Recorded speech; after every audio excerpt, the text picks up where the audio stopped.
जय श्री कृष्ण। हम अपनी सोच और संसार की मान्यता के अनुसार अपने विचार को बनाते ही हैं। सत्य कहना है धर्म है, असत्य कहना पाप है। सहनशीलता धर्म है, क्रोध करना अधर्म है। उपकार करना, जीवों पर दया करना धर्म है और निठुर होना अधर्म है। यही सत्य है।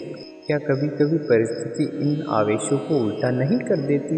यदि इस संसार में कुछ धर्म है, कुछ पुण्य है, कुछ महान है, तो वहाँ है परिस्थिति के अनुसार चलना।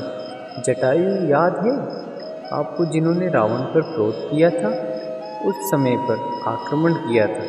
उस समय जटायु का क्रोध पाप नहीं था, वहाँ धर्म था। इसलिए अंत में उन्हें भगवान श्री राम की गोद में और चैया मिली। और कुछ ऐसे भी होते हैं जो धर्म की सहनशीलता समझकर हर अन्याय को सहन और अंत में वहाँ बाणों की सैया पर होते हैं। यदि कोई पशु या व्यक्ति आक्रमण करके किसी निर्दोष के प्राण लेने की चेष्टा करे, उसकी रक्षा हेतु उसका वध कर देना पाप नहीं है, समय की मांग है, क्योंकि आक्रमण आत्मरक्षा नहीं है। यदि किसी दृष्टि से सहायता करने से सामान्य मनुष्य को कष्ट पहुँचे, पीड़ा पहुँचे, तो उसे सहायता ना देना ही धर्म है। अकारण क्रोध अस्वीकार है, परंतु यदि क्रोध से कुछ शुभ हो तो क्रोध और दंड भी धर्म नहीं है। संसार का सबसे बड़ा पाप क्या है? संसार का सबसे बड़ा पाप है किसी निर्बल को सताया, और संसार का सबसे बड़ा दंड भी उसी निर्बल के मुख से निकली हाय है। श्री कृष्ण कहते हैं, आपने लोहार को लोहा पीटते या पिघलाते हुए तो जरूर देखा होगा, और यह लोहा पिघलता है इस चमड़ी से बनी धौन से, और धौन से बनी भवन से निकली हुई हवा। जरा सोचिए, एक मृत पशु की खाल से बनी धौन की इतनी कठोर लोहे को भस्म कर सकती है, तो ठीक उसी प्रकार आप चाहे कितने भी शक्तिशाली क्यों ना हो, यदि आपने किसी निर्दोष या निर्बल को सताया तो उसके मन से निकली हाय और उसका श्राप आपके जीवन को भस्म कर सकता है। श्री कृष्ण कहते हैं, जगत में प्रत्येक व्यक्ति को किसी न किसी प्रकार की निर्बलता अवश्य होती है। जैसे कोई बहुत तेजी से दौड़ नहीं पाता, और कोई अधिक भार नहीं उठा पाता, और कोई असाध्य रोग से पीड़ित रहता है, तो कोई पड़े हुए पाठकों को स्मरण में भी नहीं कर सकता। ऐसे अनेक उदाहरण हैं। और भी क्या क्या। आप किसी ऐसे व्यक्ति को जानते हैं जिसे आप सब कुछ प्राप्त हो, और हम जीवन के उस एक निर्मल को जीवन का केंद्र मानकर जीते हैं। हृदय में सुख और संतोष दोनों रहते हैं। निर्बलता मनुष्य को जन्म से अथवा संयोग से प्राप्त होती है, किंतु उस निर्बलता को मनुष्य अपने जन्म से ही अथवा कोई मनुष्य अपने मन की मर्यादा बना लेता है। और कुछ व्यक्ति ऐसे भी होते हैं जो अपने पुरुषार्थ और शर्म से उस निर्बलता को पराजित कर देते हैं। क्या भेद है इनमें और अन्य लोगों में? क्या आपने कभी विचार किया है? सरलता उत्तर है, निर्मलता उत्तर है। जो व्यक्ति निर्मलता से पराजित नहीं होता, जो पुरुषार्थ करने का साहस रखता है, हृदय में वह निर्मलता को पार कर सकता है। अर्थात निर्मलता अवश्य ईश्वर देता है, किंतु मर्यादा मनुष्य का मन ही निर्मित करता है। श्री कृष्ण कहते हैं, द्वंद्व दो मनुष्य के मध्य होते हैं, परंतु विजय सदैव एक ही मनुष्य को मिलती है। जबकि समान रूप से दोनों शक्तिशाली होते हैं और दोनों ही व्यक्ति सामान्य ज्ञान प्राप्त होते हैं, लेकिन सफलता एक को ही मिलती है। इसका कारण क्या है? मान लो दो प्रकार का लोहा होता है, एक ठंडा होता है और एक गर्म। कभी सुना है लोहा लोहे को ही काटता है? इसी प्रकार ठंडा लोहा ही गर्म लोहे को काटता है, और यही नीति मनुष्य पर भी लागू होती है। जब युद्ध होता है, जिसके मन में ईर्ष्या होती है, जलन होती है और क्रोध होता है, वहाँ गर्म लोहे के समान होता है। जिसका मन शांत होता है, जिसका मन संयम से बंधा होता है, वहाँ ठंडे लोहे के समान होता है। वही ईर्ष्या और द्वेष गर्म लोहे को काट सकते हैं। इसीलिए कभी जीवन में संग्राम या विजय प्राप्त करनी हो तो अपने मन को शांत रखिए, क्योंकि गर्म लोहे की भांति ईर्ष्या और क्रोध जैसे भाव को रखने वाले व्यक्ति सदैव ही शांत स्वभाव के व्यक्ति के साथ निर्बल प्रभात शक्ति ईर्ष्या और क्रोध में नहीं, शांत और संयम में है। आपने कभी ना कभी योद्धा और युद्ध की तैयारी करते हुए जरूर देखे होंगे। वहाँ युद्ध को ज्वालामुखी की भांति कभी भी फट सकता है। जो युद्ध वही जीतता है जो युद्ध में व्यतीत होने वाले इस समय से अधिक समय युद्ध की तैयारी करने में लगा दे। जो युद्ध अभ्यास क्षेत्र में जितना अधिक संयम देखा, रणभूमि में उतना ही कम रक्त बहेगा।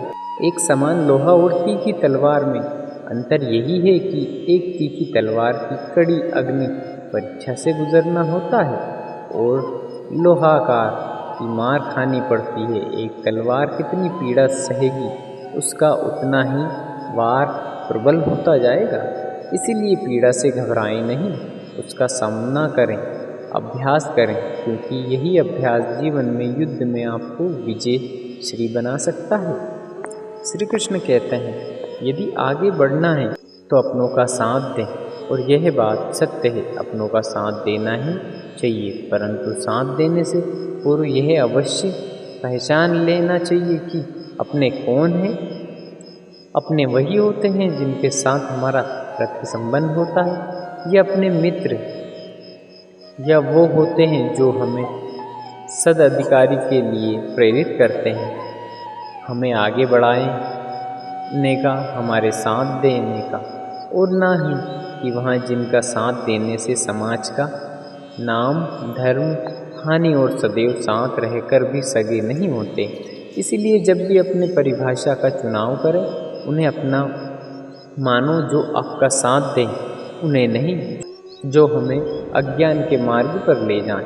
श्री कृष्ण कहते हैं, सीमा एक रेखा नहीं, एक परिभाषा है।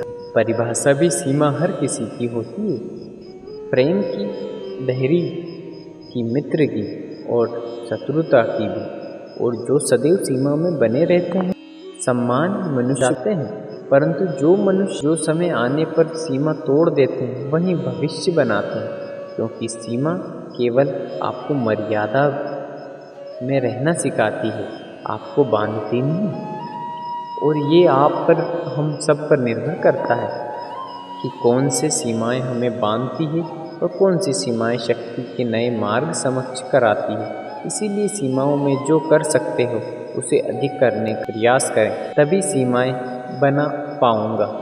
श्री कृष्ण कहते, जब मेघा छाता है तो अंधकार छा जाता है, वेग गरजने लगते हैं, बिजलियां कड़कड़ाने लगती हैं, वर्षा होने लगती है, सभी पशु अपने आश्रय स्थल पर जाकर छिप जाते हैं, मनुष्य अपने घरों की ओर दौड़ते हैं और सभी पक्षी अपने घरों में जाकर छुप जाते हैं, अपने घोंसलों में छुप जाते हैं। परंतु एक जीव ऐसा है जो कड़कड़ाहट मेघा को भी और भारी वर्षा को भी हरा देता है।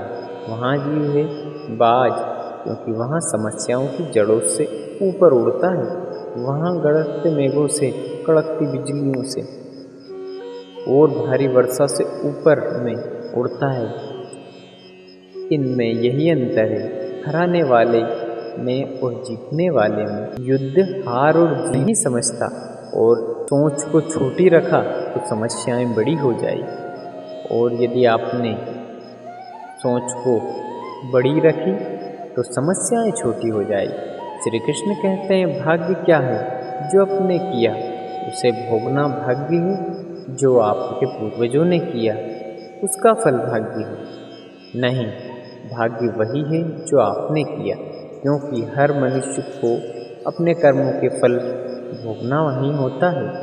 इसीलिए यदि जीवन में कुछ भी करें तो उस पर अपनी दृष्टि रखें, क्योंकि आपके कर्म का फल आपका भविष्य बदल सकता है। हम ही बनाते हैं कि वही हमारा भाग्य बनता है। मनुष्य सुंदरता से आकर्षित होता है और प्रेम करता है, ऐसे ही होता है ना? क्या आपने ऐसा नहीं करते?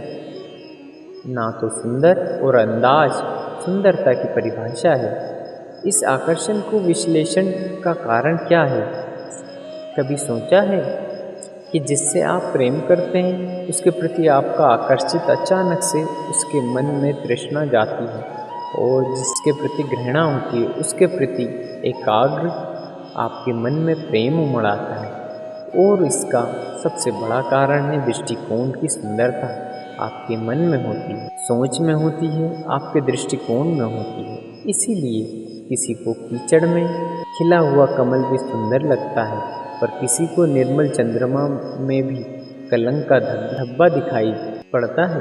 यदि आपको सुंदरता का अनुभव करनी है तो हर पल आनंद में रहना, तो आपके अपने दृष्टिकोण सुंदर बनेंगे और अपने आप सब कुछ सुंदर बनता जाएगा।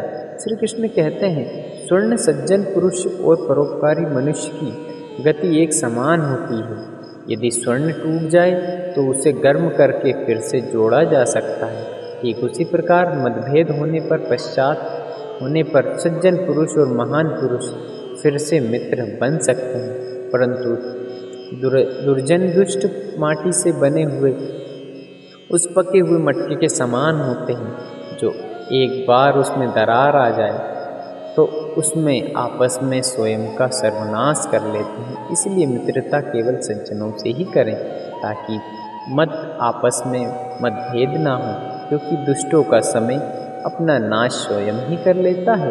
यदि कोयले की खान में जाओ तो चाहे कितनी भी सावधानी बरतो, वस्त्र पर कालिक लग ही जाती है। इसलिए दुष्ट से सावधान, सज्जन शत्रु प्रत्येक परिस्थिति में श्रेष्ठ प्रत्येक मनुष्य सफलता पाने के लिए ही कार्य करता है। कुछ सफल होते हैं, कुछ नहीं होते, और जो सफल नहीं होते वहाँ असफल का कारण अपनी परिस्थितियों को बताते हैं या फिर अपने सहयोगी को दोषी ठहराते हैं। परंतु वास्तविकता में क्या ऐसा ही होता है?